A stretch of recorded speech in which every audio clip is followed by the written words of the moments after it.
వాళ్ళ ఇంటికాడ నుంచి వస్తుంటే నారాయణపురంలోను ఇలా పువ్వులు కవర్లో కట్టి కవర్ 20 రూపీస్కి అని చెప్పేసి అమ్ముతున్నారనమాట.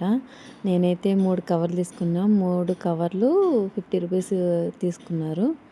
నాకెందుకు ఇంత పువ్వులు పిచ్చో నాకైతే అర్థం కాదనమాట. ఇన్ని తీసుకున్నా ఎందుకు ఇది అందరూ షాక్ అనమాట. ఇంటికొచ్చి చూస్తుంటే మాల కడుతుంటే, "ఏమి నీకు ఈరోజు బర్త్‌డేనా? ఏదైనా స్పెషల్ ఉందా?" అని చెప్పేసి.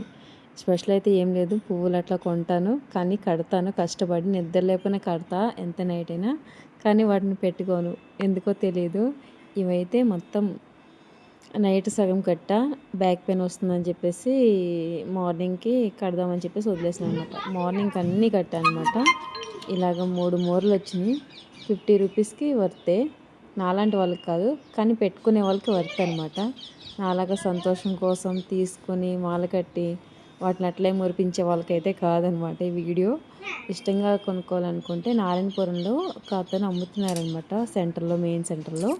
ఎవరైనా కావాలితే తీసుకోండి. Thank you to all. Subscribe to my channel. Bye.